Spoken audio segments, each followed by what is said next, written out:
Now, mind you, once it came out that these were aliases, he was fake, he was a fraud, he was a liar, he wanted to feed on the locals and basically throw everybody in prison. There's CBS News, national news, American Police Force Corporation takes over small town police force and prisonerless jail. See? That's CBS. He reported this on Monday. People laughed at us. But that's why I went there to document it. But this is a microcosm of our nation because locally in a town in southern Montana, a guy blows in with police cars painted up to say Hardin, and everybody just falls down and worships him. And it's the same thing in Texas. CNN's made a lot of hay out of this. They always expose a little local corruption to make themselves look good. They never cover the real high-level corruption. We do both. That's what separates us from the mainstream media. But you hear about the Texas towns right outside Austin, they've got them, where they just pull old ladies over, young men, black men, white men, they don't care.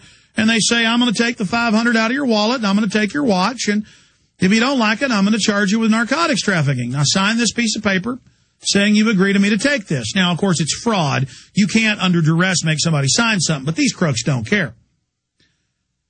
Now, what do you think happens in some tiny town of 150 people? You will get a local county commissioner who lives there, and he'll get together with his brother or his cousins, and they'll pass a resolution. They'll get the local town, the locals in the little town that isn't even incorporated, to go get incorporated with the state, go fill out some paperwork. They just get some police cars and drive out and start robbing people. It's real simple. So that's the same thing in Hardin. I found out they have a very corrupt sheriff's department, classically corrupt, feeding on the public. It's the same deal. And by the way, the sheriff's department said they love it. They love the captain. And the locals, again, the entire boss hog leadership. We even had them run out of stores and push on us and scream at us and yell at us. Now, again, the majority of locals supported us, and we had fans everywhere, and I was getting stopped on every street corner. But then you'd have boss hogs come out of their shops. You know, anybody who has a pot to you-know-what in, they see themselves as elitist. And that's how this whole system works nationwide. They would run out and shove on my cameramen and tell us we weren't allowed to be on Main Street and get the hell out of our town, you foreign Yankees, basically. And I would say to them, okay, let's say I'm a dirty Yankee from Texas. I'm a carpetbagging, scallywag in your business. I would say this to them. I got this on video. And I would say, but it's okay to have a guy from Montenegro, Balkans, over in Serbia, who's a felon over here. And they said, hell yeah, we like him. We're going to make money. I mean, they were on power trips in front of me, looking because of this Two Rivers Authority, this Economic Development Authority, with all these different city council people and people running for mayor and their husbands. And, you know, you'd have the lady running for mayor whose husband was on the board of the Two Rivers Authority, and he ran out of the shadows at us on Main Street and pushed Aaron. We've got that on video. I mean, it's the Twilight Zone. And it's the same thing all over the country, from Schenectady, New York, to Oakland, California. It's just mafia. They put on uniforms. You fall down and worship them. So why not have some con artist show up in a police uniform, take over a FEMA camp, and say he's going to put the locals in it? And, of course, the boss hogs locally loved it. They said, hell yeah, we're really going to rule now. I'm going to make me some money off the locals. I'm going to be the boss. Because all the local constabulary were going to be boss hogs in the new prison that could hold roughly 20% of the town. They love it. And that's what's bringing America down, is parasites. Do you understand how dark it is? How far down the line we are? How late it is? So if you just joined me, I went to Hardin, Montana to witness the decline of our nation. And really, I was looking in a mirror. I was looking back at myself. We can laugh at those Montanans wanting to be conned by a charlatan, wanting to have foreign mercenaries come in black Mercedes and with German enforcers, with some guy from Serbia saying they were going to police and run the town and fill the local prison as an economic development. But you look at my own state of Texas, The United States has more prisoners than any other country in the world. China has 1.5 billion people, or right at it. India has 1,100,000,000. The United States has twice the prisoners China does. Twice. And Texas has more than any other country in Europe. Texas has more prisoners than France. France with 80 million people. That's right. Texas has more prisoners than England. And they're not going to stop. They're going to hire more police. Every little tiny town's got lines of police cars. And they now admit they just pull you over and grab the money right out of your wallet. The Dallas police just throw bags of chalk in your car. They take it. They don't care. Government is rogue and criminal. And the sooner people figure this out, the better. And that's all a city is. I mean, why not have some foreign con artist with German troops in tow shaking everybody down in Hardin and announcing he's taking over the detention FEMA center?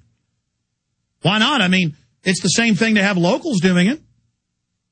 It's the exact same thing that we live through in this society. And it is only going to get worse until we as a society begin to wake up to what is happening. And so when I talk about Hardin, Montana being a microcosm, it's not just a microcosm of other towns around the United States where you drive through Texas, you drive through Alabama, you drive through New York, you drive through Illinois, you drive through Minnesota, you drive through Arizona. I mean, I've been all over. Not as much as the Johnny Cash song, I've been everywhere. Man, I've been everywhere, but I've been a lot of places. And I've been to Canada, and I've been to Latin America, and I've been to Europe. And you don't see prisons like we got anywhere. It's rare to see a prison in Europe. It's rare to see one in Mexico. And if you do, they're hellacious and you don't want to go back. And boy, their police are corrupt down there too. All I'm asking people to do is to get this mind-controlled image of the police and government as some heroic, wonderful, perfect, pure as the driven snow thing we've got to fall down and worship, to what it really is, something super dangerous. Yeah, you got to have some government, but you better keep it within the Bill of Rights and Constitution. You better keep it very small and starving. What did George Washington say? I know he's a bad guy nowadays, but I will quote him. I know FEMA demonizes him to citizens in different training seminars. He said that government, like fire, is a dangerous servant.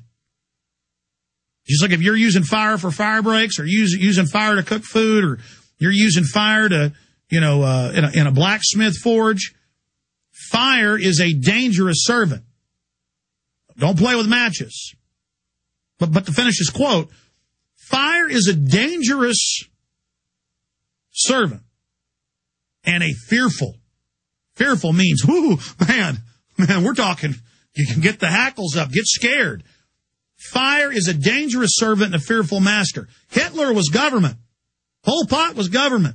Stalin, Lenin, Mao, Fidel Castro, all these other thugs, 95, 98, 99, depending on what period of history, percent of the time, government is murdering and stealing and enslaving. You take Zimbabwe and their leader over there.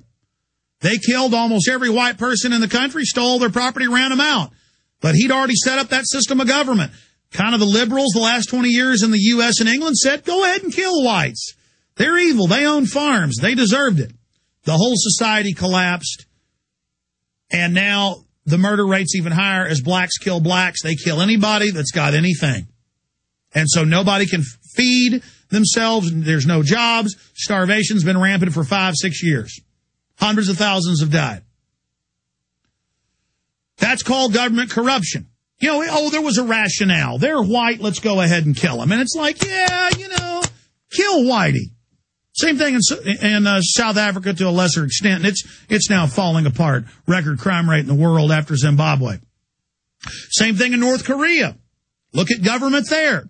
Hellish government with some 4'9" goblin who's got a 7-story pleasure palace and routinely hijacks Japanese and South Korean airlines with a secret police on board, stalking Asian film stars he wants to rape.